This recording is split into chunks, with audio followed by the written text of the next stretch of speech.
පතිවෘතාවට හැකි විය. මුළු රටක් ගින්නෙන් දවාලන්න. මේ ඇසූ සැනින් ඔබ අප සියලු දෙනාට මතක් වන්නේ පත්තිනි දේවතාවියයි. ඔව්, දකුණු පියවරෙන්ද පඬිරට සශ්‍රීක කළ එතුමිය පසුව දේවත්වයට පත්වනවා. එතුමිය මතු භවයක පුරුෂාත්ම භවයක් ලබා මතු බුද්ධත්වය ලබා ගනිමි අධිෂ්ඨානයක් ඇති කර ගන්නවා. එතුමිය බුද්ධ දර්ශනය රැඳී පවතින ශ්‍රී ලංකාද්වීපයට පය තබන්නේ මෙන්න මේ නිසායි. ලාංකික ජනතාව දකුණු ඉන්දීය කේරළ වන්දනාවට පාත්‍ර වූ දෙවඟනක් වූ මෙතුමියගේ බලය පිළිබඳ ශක්තිය පිළිබඳ සැකයක් ඇති කර ගන්නවා. එම සැකේ දුරලීම උදෙසා එතුමිය මෙන්න මෙවැනි හාස්කමක් සිදු කරනවා. මේ පත්තිනි දේවිය සහල් ගැරූ එක් කතාවක් පමණයි. තවත් කතාවක් තිබෙනවා. එයත් දැන ගැනීමට වීඩියෝව සමග රැඳී සිටින්න.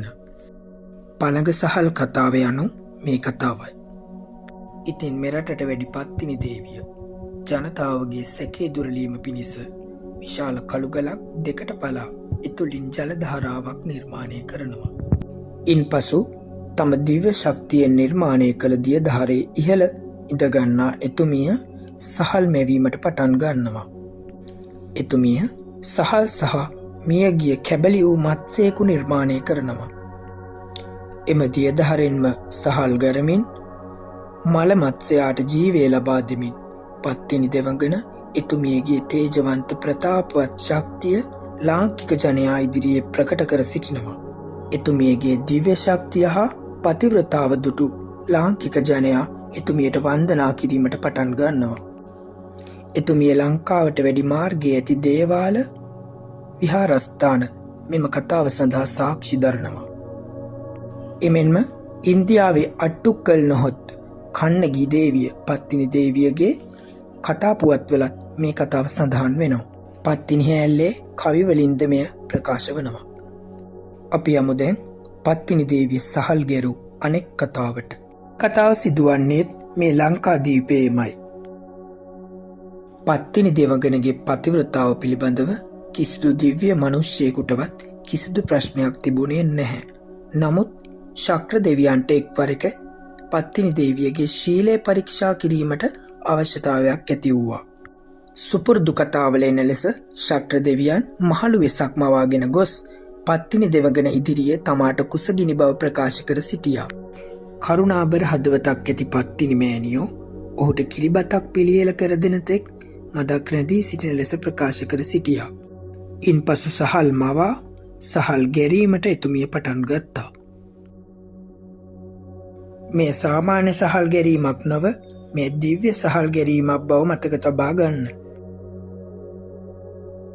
ගරමින් සිටි සහල් ගොඩෙහි තරමක් විශාල ගල් කැටයක් දිස්සුණා. මෙන්න මේ ගල් කැටය තුලින් ඕපපාතිකව දිව්‍ය කුමාරයෙක් උපත ලැබුවා.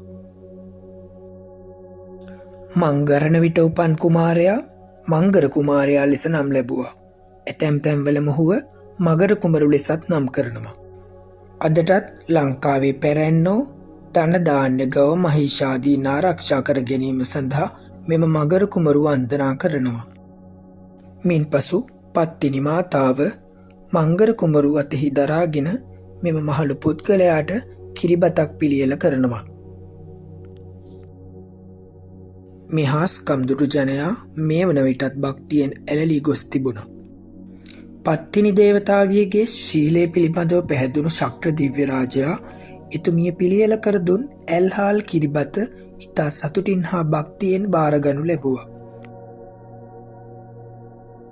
මංගර කුමරු ගව මහීෂාදීන්ට බාරවද තවද වනසතුන්ගෙන් තම ගොවිතැන ආරක්ෂා කර ගැනීමට මංගර කුමරු අයදින බව පැරැන්නන්ගේ මතයයි. රුහුණේ මී කිරිවලට මුල්තැන ලැබී ඇත්තේ මෙම දෙවියන් නිසා බවද කියවේ. යාළුවනේ, ඔයාලා මේ කතාව කලින් දැනගෙන හිටියද? ඔයාලගේ අදහස කමෙන්ට් කරන්න. ඔයාලගේ කමෙන්ට් එක මට ගොඩක් වටිනවා.